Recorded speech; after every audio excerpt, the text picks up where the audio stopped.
Halo, Assalamualaikum warahmatullahi wabarakatuh.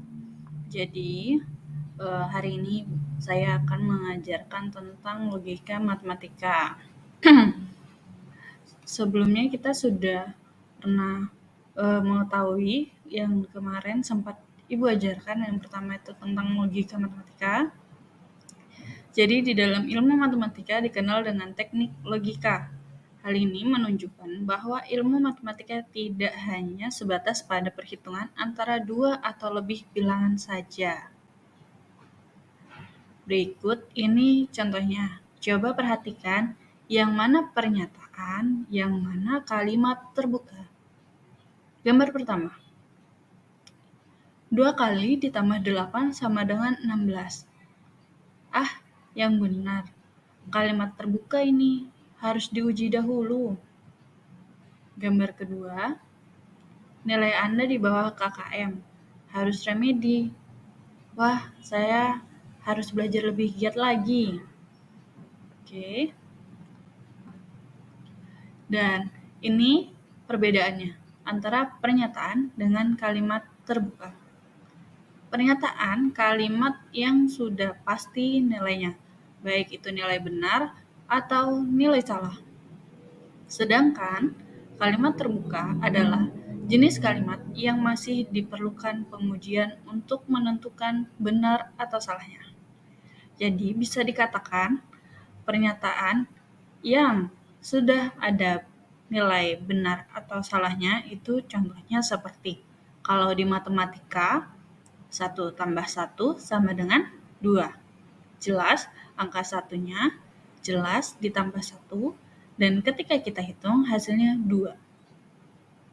Sedangkan kalimat terbuka contohnya ialah 20x ditambah 1 sama dengan 100. Kita tidak tahu 20x itu nilainya berapa. Karena x bukan bilangan angka. Oke. Berikutnya, silakan perhatikan contoh yang ada di sebelah kanan. Yang pertama, beras dimasak menggunakan rice cooker. Bernilai benar. Karena beras tidak dimasak di dalam mesin cuci. Beras biasanya dimasak menggunakan rice cooker. Dan di atas itu contoh pernyataan yang memiliki nilai benar.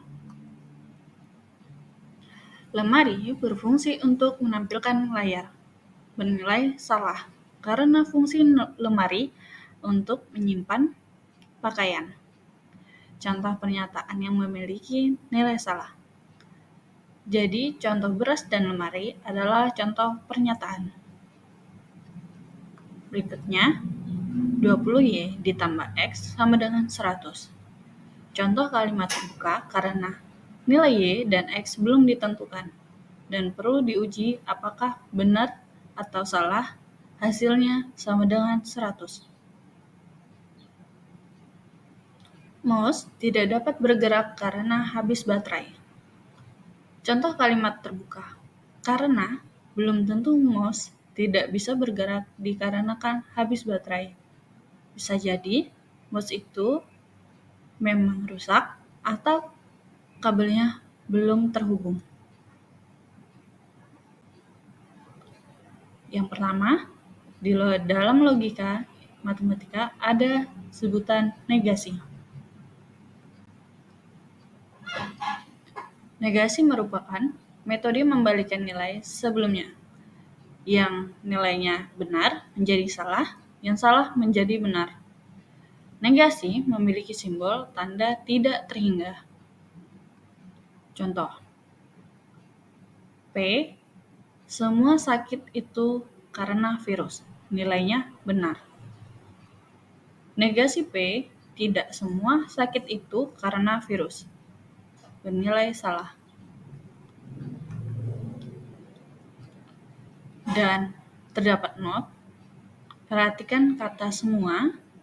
Jika ada kata semua, maka negasinya ada beberapa atau tidak semua. Jika kalimatnya seperti biasa atau tidak ada tambahan, bisa ditambahkan dengan kata tidak. Tabel kebenarannya bisa dilihat dari tabel sebelah. Awalnya pernyataannya benar menjadi salah, pernyataan salah menjadi benar. Berikutnya, konjungsi. Konjungsi merupakan penggabungan dari pernyataan yang dihubungkan dengan kata dan yang memiliki simbol tanda petik di atas. Atau kalian bisa melihat huruf V kebalik dan bisa cek di buku halaman 15.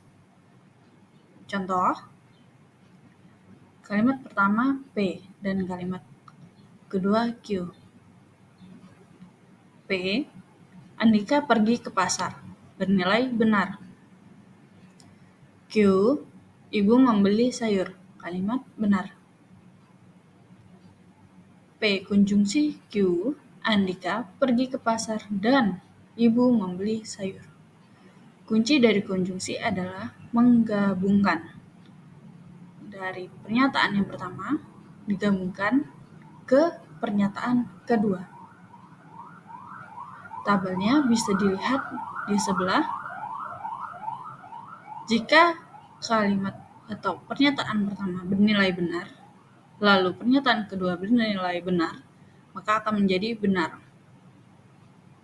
Begitu pula jika pernyataan yang pertama salah dan yang kedua salah, maka hasilnya akan salah.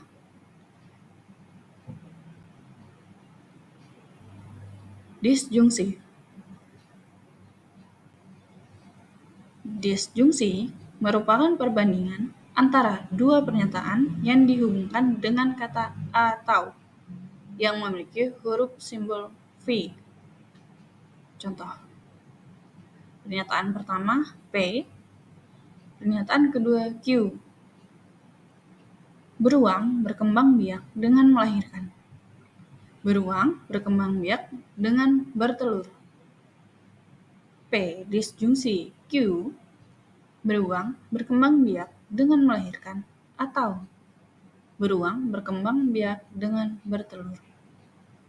Kunci dari disjungsi adalah perbandingan antara dua pernyataan dan dihubungkan dengan kata atau. Karena disjungsi berfungsi untuk membandingkan pernyataan pertama dengan pernyataan kedua. Implikasi. Implikasi adalah pernyataan yang menggunakan kata penghubung jika, maka, dengan simbol tanda panah ke kanan. Contoh, pernyataan P, implikasi pernyataan Q, maka dibaca jika pernyataan P, maka pernyataan Q.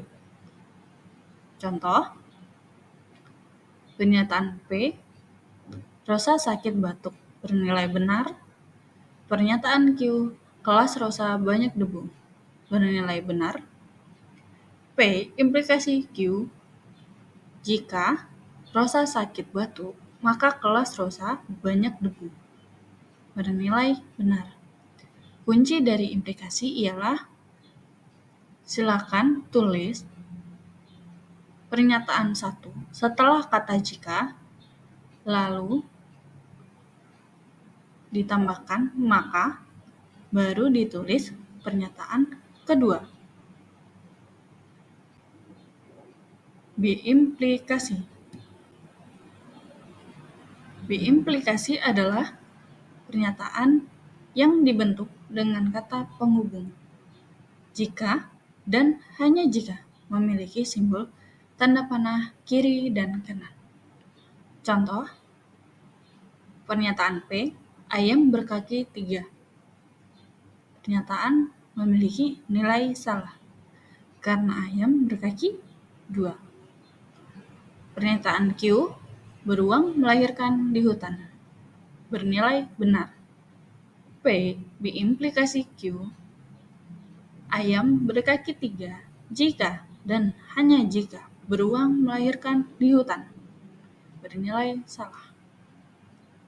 Kunci dari biimplikasi adalah pernyataan pertama ditambah jika dan hanya jika, lalu tuliskan pernyataan kedua.